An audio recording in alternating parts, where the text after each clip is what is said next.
నమస్తే, welcome to Ayushman భవ. స్త్రీలలో సంతానలేమికి ప్రధాన కారణాలేంటి? పీసీఓఎస్ సమస్య సంతానలేమిపై ఎటువంటి ప్రభావం చూపుతుంది? సంతానలేమికి జన్యుపరమైన సమస్యలు కారణమవుతాయా? సంతానలేమి సమస్యల గురించి వివరించేందుకు మనతో పాటు స్టూడియోలో ఉన్నారు Fertilika IVF and women care centre clinical director and chief fertility consultant doctor Sumina Reddy. వారిని అడిగి సలహాలు సూచనలు తెలుసుకుందాం. నమస్తే డాక్టర్. నమస్తే. ఫర్టిలిటీ సమస్య గురించి ఎప్పుడూ ఏదో ఒకటి వింటూనే ఉంటాము. ఆడవాళ్లలో ప్రధానంగా ఉండే సమస్య ఇది. సో దీని గురించి ఏం చెప్తారు మొదటగా? సో మనందరికీ తెలుసు, ఈ రోజుల్లో ఫర్టిలిటీ ప్రాబ్లమ్స్ పెరుగుతూనే ఉన్నాయి. సో ఒకప్పుడు పెళ్ళి, ఫ్యామిలీ, పిల్లలు ఇవన్నీ చాలా న్యాచురల్గా అయిపోయే ప్రొసీజర్. కాకపోతే ఇప్పుడు ఎట్లాగైతే ఎడ్యుకేషన్, జాబ్ ప్లాన్ చేసుకుంటున్నామో అట్లాగే ఫర్టిలిటీ పిల్లల్ని కూడా ప్లాన్ చేసుకోవాల్సి వస్తుంది. ముఖ్యంగా ఆడవారిలో అట్లాగే మగవారిలో కూడా ఈ ఫర్టిలిటీ ఇష్యూస్ అనేవి పెరుగుతూ వెళ్తూ ఉన్నాయి. ఆడవారిలో ఇన్ఫర్టిలిటీకి కారణమయ్యే ముఖ్యమైన రీజన్స్ ఏంటి అని మనం చూసుకోవడానికి ముందర అసలు బేసిక్ రిప్రొడక్టివ్ మెకానిజం ఎట్లా ఉంటుందో బేసిక్గా అర్థం చేసుకోవాలి. అందరికీ ఒక గర్భసంచి, 2 ట్యూబ్స్, 2 ఓవరీస్ ఉంటాయి. సో ఇందులో ఎక్కడైనా అంటే గర్భసంచిలో ప్రాబ్లం ఉన్నా, ట్యూబ్స్లో ప్రాబ్లం ఉన్నా, లేదా ఓవరీలో ఎగ్ గ్రోత్ సరిగ్గా అవ్వకపోయినా ఇవన్నింటినీ కంట్రోల్ చేయడానికి బ్రెయిన్ నుంచి హార్మోన్స్ వస్తూ ఉంటాయి. సో బ్రెయిన్ నుంచి వచ్చే హార్మోన్స్ కరెక్ట్గా లేకపోయినా కూడా మనకు ఫర్టిలిటీ ఇష్యూస్ వస్తూ ఉంటాయి. So because of this various issues fertility problems చూస్తూ ఉంటాము. అంటే అసలు ఈ ఇన్ఫర్టిలిటీ సమస్య అని వినగానే ఫస్ట్ హార్మోన్ ఇంబ్యాలెన్స్ అనేదే వింటున్నాము. హార్మోన్ ఇంబ్యాలెన్స్ ఎలా జరిగిద్ది? ఇది ఎలా ఎఫెక్ట్ చేస్తోంది ఇన్ఫర్టిలిటీని? సో ముఖ్యంగా మనం గుర్తుపెట్టుకోవాల్సింది ఏంటి అంటే, ఇన్ఫర్టిలిటీ లేదా పిల్లల కోసం ట్రీట్మెంట్ చేయించుకుంటున్నప్పుడు బోత్ భార్య భర్త ఇద్దరు కలిసి కన్సల్ట్ అవ్వాలి. ఇద్దరికి టెస్ట్లు చేస్తాము. ఆడవారిలో ముఖ్యంగా చేసే టెస్ట్లు apart from others hormonal imbalances కూడా మోస్ట్ కామన్. మనము చూసుకుంటే బేసిక్గా ప్రతి నెల ఆడవారిలో ఒక గుడ్డు అనేది పెరిగి రిలీజ్ అవుతుంది. ఈ గుడ్డు పెరిగి టైంకి రిలీజ్ అవ్వాలి అంటే దానికోసం ఎన్నో హార్మోన్స్ కరెక్ట్గా లెవెల్లో ఉండాలి. పర్ఫెక్ట్ సింక్రనీలో వర్క్ చేస్తేనే మనకి ఎగ్ అనేది మంచి క్వాలిటీ ఎగ్ కరెక్ట్ టైంకి రిలీజ్ అవుతుంది. ముఖ్యంగా ఈ మొత్తం సైకిల్ ఫస్ట్ బ్రెయిన్ నుంచి వచ్చే హార్మోన్స్ FSH, LH అని 2 హార్మోన్స్ బ్రెయిన్ నుంచి రిలీజ్ అవుతాయి. ఇవి ఓవరీ మీద యాక్ట్ చేసి అందులో ఈస్ట్రోజన్, ప్రొజెస్ట్రాన్ లాంటి హార్మోన్స్ ప్రొడ్యూస్ చేసి దానివల్ల గుడ్డు అనేది పెరగడం స్టార్ట్ అవుతుంది. సో గుడ్డు పెరిగి టైంకి రిలీజ్ అవ్వాలి అంటే ఈ అన్ని hormones FSH, LH, estrogen, progesterone ఇవన్నీ కూడా కరెక్ట్ లెవెల్లో కరెక్ట్ టైంలో ఉంటేనే మనకు కరెక్ట్గా ఎగ్ రిలీజ్, ఫర్టిలిటీ ప్రాపర్గా ఉంటుంది. సో వీటిల్లో ఇంబ్యాలెన్సెస్ మనం బికాస్ ఆఫ్ వేరియస్ రీజన్స్, అసలు ప్రొడక్షన్లోనే ప్రాబ్లం ఉండొచ్చు, లేదా ప్రొడక్షన్ కరెక్ట్గా ఉండొచ్చు కానీ టైంకి ఎప్పుడైతే పెరగాలో అప్పుడు పెరగకుండా వేరే టైంలో పెరగచ్చు. వేరియస్ రీజన్స్, ఇదర్ స్ట్రెస్ మూలాన కూడా ఫ్లక్చుయేట్ అవుతూ ఉంటాయి. వెయిట్ ఎక్కువ ఉండడం, ఒబేసిటీ వల్ల కూడా హార్మోనల్ ఫ్లక్చుయేషన్స్ వస్తాయి. అండ్ థైరాయిడ్ వల్ల కూడా ఎగ్ రిలీజ్ ఎఫెక్ట్ అవుతుంది. ఈ రోజుల్లో థైరాయిడ్ ప్రాబ్లమ్స్ చాలా కామన్గా చూస్తూ ఉంటాం. So because of these various reasons మనకు ఫర్టిలిటీ అనేది ఎఫెక్ట్ అవుతూ ఉంటుంది. ఓకే, ఓవిలేటరీ రిలేటెడ్ ప్రాబ్లమ్స్ ఎలా ఉంటాయి? ఇవి ఇన్ఫర్టిలిటీకి ఏ రకంగా కారణం అవుతున్నాయి? సో ఇప్పుడు మనం చెప్పుకున్నట్టే మనకు ఫర్టిలిటీ అనేది కరెక్ట్గా ఉండాలి అంటే ప్రతి నెల కరెక్ట్గా పీరియడ్ వచ్చిన తర్వాత 12 to 14 డేస్ లోపు యూజువలీ ఒక ఎగ్ అనేది పెరిగి రిలీజ్ అవుతూ ఉంటుంది. ఈ ఎగ్ రిలీజ్ అవ్వడంలో ప్రాబ్లమ్స్ ఉంటే దాన్ని ovulation problems or ovulation disorders అంటాం. ఇందులో మనం ముఖ్యంగా చెప్పుకోవాల్సింది polycystic ovarian disease or PCOD, PCOS అంటూ ఉంటాము. ఇందులో ఆ స్త్రీలో ఎగ్స్ అనేటివి కరెక్ట్ నంబర్లోనే ఉంటాయి. యాక్చువల్లీ ఉండాల్సిన దానికంటే ఎక్కువ సంఖ్యలో ఉంటాయి కానీ అవి టైంకి పెరిగి రిలీజ్ అవుతూ ఉండవు. ఇది ఒక రకమైన హార్మోనల్ ఇంబ్యాలెన్స్.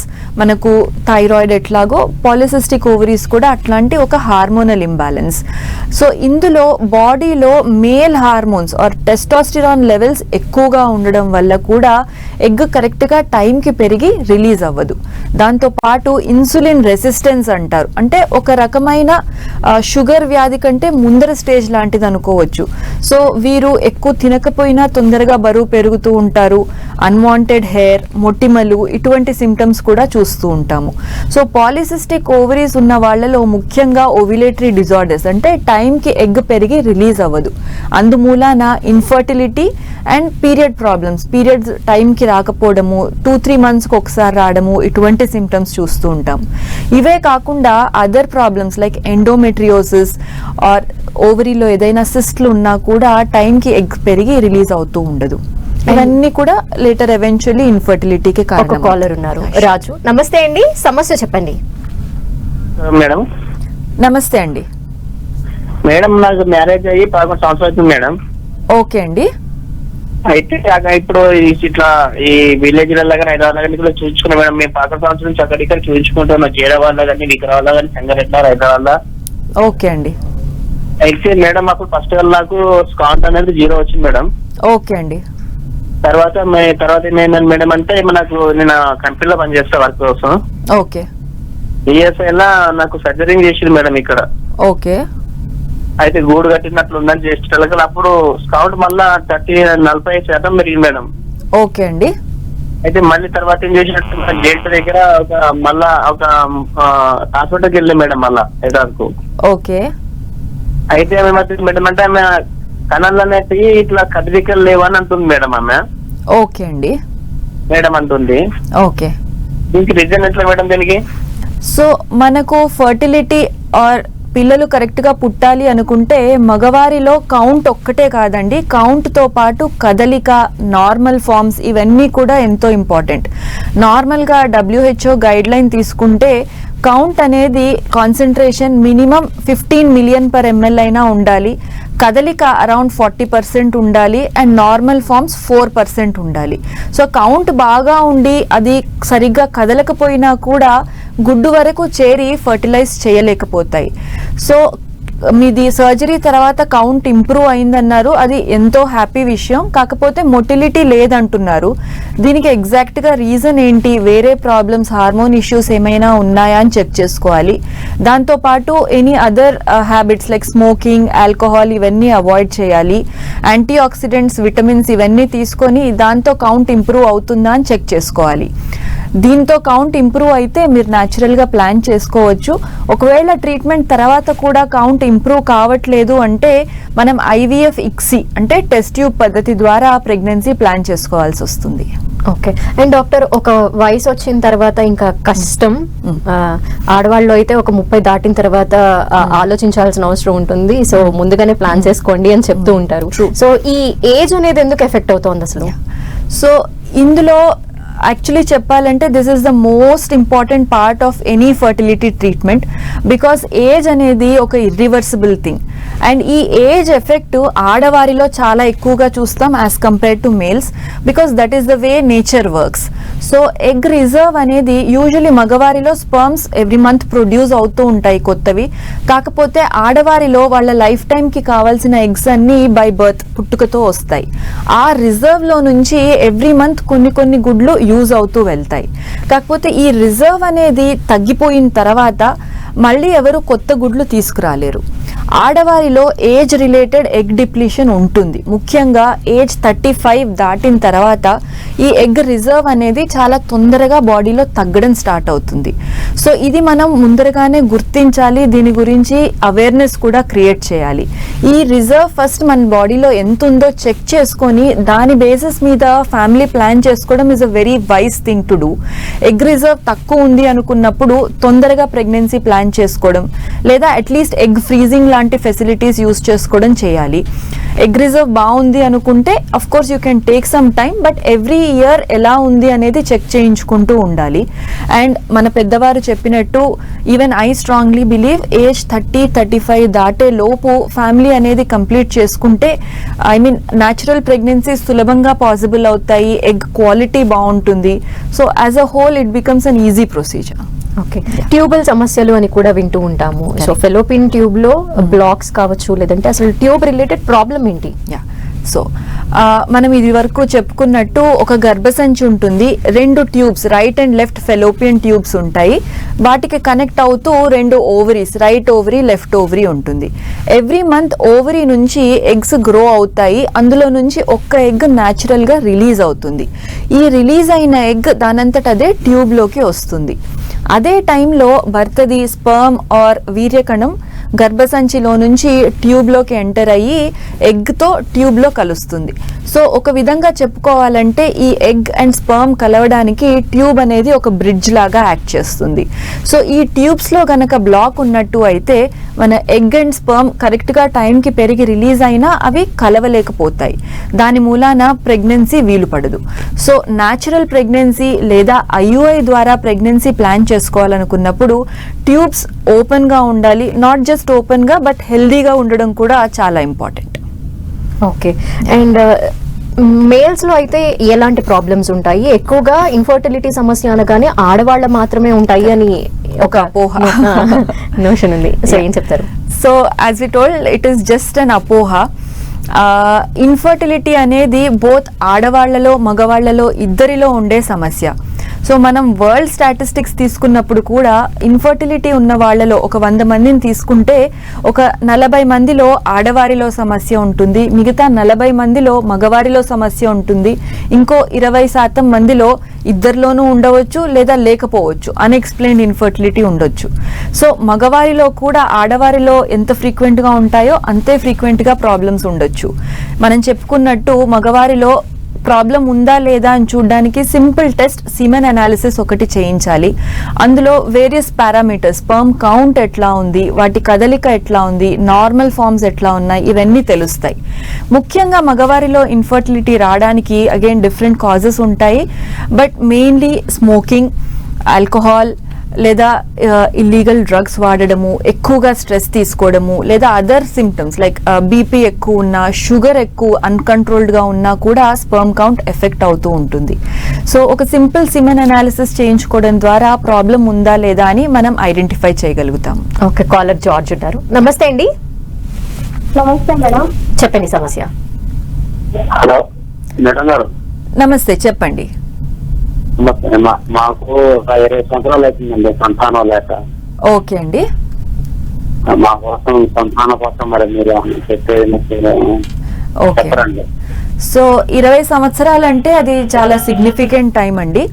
మనం డీటెయిల్డ్గా బోత్ హస్బెండ్ అండ్ వైఫ్ని ఎవాల్యుయేట్ చేయాల్సి ఉంటుంది. స్టార్టింగ్ ఫ్రమ్ ఏజ్, వయసు ఎలా ఉంది, హార్మోన్ ఫ్యాక్టర్స్ ఎట్లా ఉన్నాయి, గర్భసంచి ఎట్లా ఉంది, పీరియడ్స్ కరెక్ట్గా టైంకి అవుతున్నాయా లేదా, ఎగ్ నంబర్ కరెక్ట్గా ఉందా లేదా మీ వైఫ్లో, అట్లాగే మీలో స్పర్మ్ కౌంట్ ఎట్లా ఉంది, క్వాలిటీ కదలిక ఎట్లా ఉంది, అన్నీ చెక్ చేసుకోవాల్సి ఉంటుంది. ముఖ్యంగా 20 years అంటున్నారు కాబట్టి ఎగ్ రిజర్వ్ మనం మాట్లాడుకున్నట్టు వయసు పెరిగే కొద్దీ గుడ్ల సంఖ్య కూడా తగ్గుతూ వెళ్తుంది. సో ఇప్పుడు ప్రజెంట్గా ఎగ్ రిజర్వ్ ఎట్లా ఉంది, ఇవన్నీ చెక్ చేసుకున్న తర్వాతే మనం ప్రాపర్ ట్రీట్మెంట్ అనేది డిజైన్ చేయగలుగుతాము. ఇంత ప్రొలాంగ్డ్ ఇన్ఫర్టిలిటీ ఉన్నప్పుడు కూడా ప్రాబబ్లీ మనకు IVF లాంటి ట్రీట్మెంట్స్ కూడా అవసరం పడవచ్చు. లేదంటే మనం డీటెయిల్డ్గా టెస్ట్ చేసిన తర్వాతే మనం ఏ ట్రీట్మెంట్ అనేది చెప్పగలుగుతాం. ఓకే. అండ్ డాక్టర్, ఎండోమెట్రియోసిస్ సమస్య గురించి కూడా ఒకసారి చెప్పండి. సో ఎండోమెట్రియోసిస్ కూడా ఈ రోజుల్లో బాగా పెరుగుతున్న ప్రాబ్లం అండి. ముఖ్యంగా మీకు పీరియడ్స్ వచ్చే టైంలో పొట్టలో తీవ్రమైన నొప్పి ఉందన్నా, లేదా కొన్నిసార్లు పీరియడ్స్తో సంబంధం లేకుండానే లోవర్ అబ్డామిన్లో సివియర్గా పెయిన్ ఉండడం, కొంతమందికి యూరిన్ పాస్ చేసినప్పుడు, మోషన్ పాస్ చేసినప్పుడు, లేదా సెక్షువల్ ఇంటర్కోర్స్ సమయంలో పొట్టలో నొప్పి రావచ్చు. ఇటువంటి symptoms, any pain related symptoms ఉన్నప్పుడు మనం అది ఎండోమెట్రియోసిసా అని రూల్ అవుట్ చేసుకోవాల్సి ఉంటుంది. మనం నార్మల్గా చూసుకుంటే గర్భసంచి లోపలి పొరని ఎండోమెట్రియం అంటాము.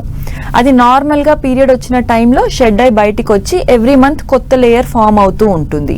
ఈ ఎండోమెట్రియం అది ఉండాల్సిన లొకేషన్లో కాకుండా బయట ఎక్కడైనా, అంటే ఓవరీ మీద కానివ్వండి, ట్యూబ్స్ మీద కానివ్వండి, గర్భసంచి గోడలో కానివ్వండి, ఇక్కడెక్కడైనా ఉన్నట్టయితే దాన్ని ఎండోమెట్రియోసిస్ అంటారు. దీంట్లో ముఖ్యమైన ప్రాబ్లం సివియర్ పెయిన్ ఉంటుంది. దాంతోపాటు ఇన్ఫర్టిలిటీ కూడా చాలా కామన్గా చూస్తూ ఉంటాం. ఓకే. కాలర్ ఉన్నారు, శ్రీలత. నమస్తే అండి, సమస్య చెప్పండి. మేడం నమస్తే మేడం. నమస్తే అండి. అదే మేడం నాకు 10 years ఉంది. ఓకే అండి. ట్యూబ్ టెస్ట్, థైరాయిడ్ టెస్ట్ అందుకు చేస్తాను, నార్మల్ గా వస్తాయి. ఓకే. అదే 12 డేస్ స్కానింగ్ తీసుకుంటే రైట్ ఓవరీలో 14x8 12x10 వస్తుంది. నాకు మరొకసారి చెప్పండి. రైట్ ఓవరీలో 14x8 ఓకే 12x10. ఓకే అండి. లెఫ్ట్ ఓవరీలో నో పాలిసీ ఉన్నారు, ఎండోమెట్రియం 5.6 అన్నారు. ఓకే అండి. మరి ఇది మీకు ఏమన్నా సమస్య ఉందా మరి? మీకు పీరియడ్ వచ్చిన ఎన్నో రోజు చేసిన స్కాన్ లో ఇది చెప్పారండి? 12వ రోజున. 12వ రోజు. సో నార్మల్గా పీరియడ్ వచ్చిన తర్వాత 12వ రోజు నుంచి 14వ రోజు లోపు గుడ్ అనేది మెచ్యూర్ సైజ్, ఒక మెచ్యూర్ ఎగ్ 18 to 22, 24 mm సైజులో ఉండాలండి. మీరు చెప్తున్న వాల్యూస్ మనకు ఫాలిక్యులర్ మానిటరింగ్ స్కాన్స్ అంటారు. అంటే ఒక నెలలో 2 సార్లు 3 సార్లు స్కాన్ చేసి గుడ్ అనేది కరెక్ట్గా టైంకి ఎట్లా పెరగాలో ఆ సైజులో పెరుగుతోందా, అసలు పెరగట్లేదా, లేదా పెరుగుతోంది కానీ స్లోగా పెరుగుతోందా అనేది చెక్ చేస్తాము. మీరు చెప్తున్న మెజర్మెంట్స్ 12వ రోజుకి గుడ్డు సైజు కాస్త చిన్నగా అనిపిస్తోంది మా. ఇలాంటి సందర్భంలో గుడ్డు కరెక్ట్గా పెరగాలి అంటే పెరగడానికి ఇంజెక్షన్స్ ఉంటాయి, హార్మోన్ ఇంజెక్షన్స్. ఆ ఇంజెక్షన్స్ వాడుతూ కరెక్ట్గా టైంకి గుడ్డు పెరిగేలా చేసి దాన్ని రిలీజ్ అయ్యేలా చేసి ప్రయత్నం చేస్తే బెటర్ ఛాన్సెస్ ఉంటాయి. ఓకే, ఇంకో కాలర్ ఉన్నారు. రాణి, నమస్తే అండి, సమస్య చెప్పండి. Good afternoon madam. Good afternoon అండి. మేడం ఏం లేదు, నాకు మ్యారేజ్ అయ్యి 4 years అవుతుంది. ఓకే అండి. అయితే నాకు థైరాయిడ్ ప్రాబ్లం ఉంది మేడం. ఓకే అండి. మంత్ అయినా ఒక మంత్ అయినా అంటే మళ్ళీ 2 months గ్యాప్ వచ్చి మళ్ళీ అప్పుడు అవుతున్నా. ఓకే. ఒక 3 months బ్యాక్ హాస్పిటల్కి వెళ్ళి చూపించుకుంటే ఎగ్స్ రిలీజ్ కావడం లేదా అని చెప్పింది అనమాట. ఓకే అండి. సో ఇది ఎగ్స్ టైంకి ఓవ్యులేటరీ ప్రాబ్లం అండి, ఓవ్యులేటరీ ఇన్ఫర్టిలిటీ ఉంది. ఫస్ట్ థింగ్ మీది థైరాయిడ్ ప్రాబ్లం ఉంది అన్నారు. థైరాయిడ్ కరెక్ట్గా లెవెల్లో మెయింటైన్ అయ్యేటట్టు మెడిసిన్స్ వాడడం చాలా ఇంపార్టెంట్ అండి. ఒక రోజు కూడా స్కిప్ కాకుండా ప్రతిరోజు కరెక్ట్గా టైంకి థైరాయిడ్ మెడిసిన్ వాడాల్సి ఉంటుంది. అట్లాగే ఫ్రీక్వెంట్గా every 6 months or 3 months test చేయించుకొని ఈ లెవెల్స్ కరెక్ట్గా మెయింటైన్ అవుతున్నాయా అని చెక్ చేసుకోవాలి. So period once in 2 months or 3 months వస్తుంది అంటే పాలిసిస్టిక్ ఓవరీస్ ఉన్నాయా, ఎందుకు ఎగ్స్ పెరగట్లేదు అని కూడా చూసుకోవాలి.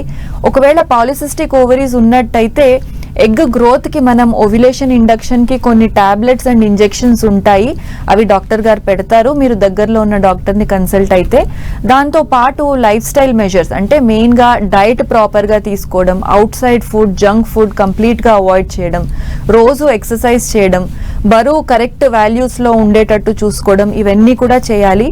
మీకు ముఖ్యంగా ఓవ్యులేషన్ ఇండక్షన్ అంటే గుడ్డు పెరగడానికి టాబ్లెట్స్ మరియు ఇంజెక్షన్స్ అవసరం పడుతుండొచ్చు.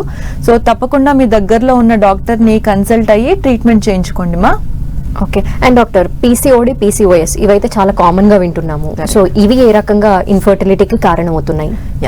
So PCOD are PCOS mainly polycystic ovaries ఉన్నప్పుడు వాళ్లకు ఓవరీలో గుడ్లు అనేటివి, ఫాలికల్స్ అనేటివి చాలా ఎక్కువ నంబర్లో ఉంటాయి. కానీ అవి టైంకి ఎలాగైతే పెరిగి రిలీజ్ అవ్వాలో మనం చెప్పుకున్నట్టు డే 12 to day 14కి ఎగ్ పెరిగి రిలీజ్ అయితే నెక్స్ట్ 2 weeksలో పీరియడ్ వస్తుంది. కానీ వీళ్ళకి అసలు ఎగ్ టైంకి పెరగట్లేదు కాబట్టి ఫాలోయింగ్ 2 weeks తర్వాత కూడా పీరియడ్ రాదు. సో ఇలా పీరియడ్ రాకుండా 2 months 3 months గడిచిపోయి దాని తర్వాత ఎప్పుడో ఒకసారి విత్డ్రావల్ బ్లీడింగ్ అవుతూ ఉంటుంది. ముఖ్యంగా ఇట్లా అవ్వడానికి హార్మోనల్ ఇంబ్యాలెన్స్ అంటే మనకు బాడీలో టెస్టాస్టిరాన్ లెవెల్ ఎక్కువగా ఉండడము, LH లెవెల్స్ ఎక్కువగా ఉండడము, దాంతోపాటు ఇన్సులిన్ రెసిస్టెన్స్ అంటే బాడీలో ఇన్సులిన్ లెవెల్స్ ఎక్కువగా ఉండడం, ఇవన్నీ వలన ప్రాపర్గా ఎగ్ పెరగాల్సిన టైంకి పెరగకపోవడం, దీనివల్ల ఇన్ఫర్టిలిటీ చూస్తూ ఉంటాం. వీళ్ళలో ముఖ్యంగా అసోసియేటెడ్ సిమ్టమ్స్ టెస్టోస్టిరాన్ ఎక్కువ ఉండడం వల్ల బాడీ హెయిర్ ఎక్కువగా ఉండడము, అలాగే హెయిర్ ఫాల్, స్కాల్ప్ మీద ఉన్న హెయిర్ ఫాల్ అవ్వడము, యాక్నే అంటే పింపుల్స్ ఎక్కువగా ఉండడము, ఇన్సులిన్ రెసిస్టెన్స్ వల్ల వెయిట్ గెయిన్ అవ్వడము, ఒబేసిటీ, ఇట్లాంటి సిమ్టమ్స్ అన్నీ చూస్తూ ఉంటాము. సో ఇట్లాంటి సిమ్టమ్స్ ఉన్నాయి అన్నప్పుడు తొందరగా డాక్టర్ని కన్సల్ట్ అయ్యి మీరు పీరియడ్స్ రెగ్యులరైజ్ చేసుకోవడము, అట్లాగే ఈ మిగతా హార్మోన్స్ని కంట్రోల్లోకి తెచ్చుకోవడము and some degree of ovulation induction medicines వాడడం వల్ల ప్రెగ్నెన్సీ అనేది ప్లాన్ చేసుకోవచ్చు. సో పాలిసిస్టిక్ ఓవరీస్ ఉన్న వాళ్ళు అసలు ప్రెగ్నెంట్ కాగలమా మేము అని చాలా మంది మంది అడుగుతూ ఉంటారు. వితౌట్ డౌట్ పాలిసిస్టిక్ ఓవరీస్ ఉన్న వాళ్ళు తప్పకుండా ప్రెగ్నెంట్స్ అవుతారండి. You just need some treatment. మరో కాలర్ ఉన్నారు, శిరీష గారు. నమస్తే అండి. నమస్తే అండి. సమస్య చెప్పండి. శిరీష గారు చెప్పండి. హలో మేడం, మాకు మ్యారేజ్ 4 years అయిందండి. ఓకే అండి. మొన్న 1 month బ్యాక్ ఆయుర్వేద మందులు వాడామండి. ఓకే అండి. ప్రెగ్నెన్సీ వచ్చింది మేడం. ఆయుర్వేద మందులు అంటే మళ్ళీ 25 days కి అదే పోయిందండి, నిలవలేదు మేడం. గర్భిణీ ఎందువల్ల మేడం అసలు ఆయుర్వేద మందులు వాడవచ్చండి? ఆయుర్వేదిక్ మందుల మీద నాకు పెద్దగా అవగాహన లేదమ్మా. Maybe I'm not the correct person to answer about it. మనం నార్మల్గా మెడిసిన్ చేసి దాంట్లో చేసే ట్రీట్మెంట్ పరంగా ఎటువంటి ట్రీట్మెంట్ చేయగలమో నేను చెప్పగలను. యూజువలీ మిస్క్యారేజెస్ అనేవి కొన్నిసార్లు అవుతూ ఉంటాయి in spite of everything being normal. ఇది మీది ఫస్ట్ మిస్క్యారేజే అని అనుకుంటున్నాను. నార్మల్గా మోర్ దాన్ 2 or 3 మిస్క్యారేజెస్ అయితే అప్పుడు మనం ఇన్వెస్టిగేషన్స్ చేయడం స్టార్ట్ చేస్తాము.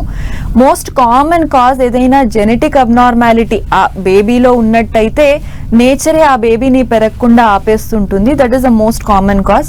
అపార్ట్ ఫ్రమ్ దట్ చాలా మిస్క్యారేజెస్ అన్ఎక్స్ప్లెయిన్, అంటే దానికి ఏమీ స్పెసిఫిక్ రీజన్ ఉండదు, కొన్నిసార్లు అవుతూ ఉంటాయి. మీరు నెక్స్ట్ టైం ఒక ప్రాపర్ డాక్టర్ని కన్సల్ట్ అయ్యి ఇన్వెస్టిగేషన్స్ టెస్ట్లు మీరు మీ భర్త ఇద్దరు చేయించుకొని దాని ద్వారా ట్రీట్మెంట్ చేయించుకుంటే మీకు మంచి సక్సెస్ రేట్స్ ఉంటాయి. ఓకే. అండ్ డాక్టర్, అసలు ఇన్ఫర్టిలిటీ సమస్య స్టార్ట్ అయింది మనలో అన్న విషయం తెలిసిన తర్వాత డాక్టర్స్ దగ్గర కన్సల్ట్ అయ్యాక ఎటువంటి టెస్టులు చేస్తారు?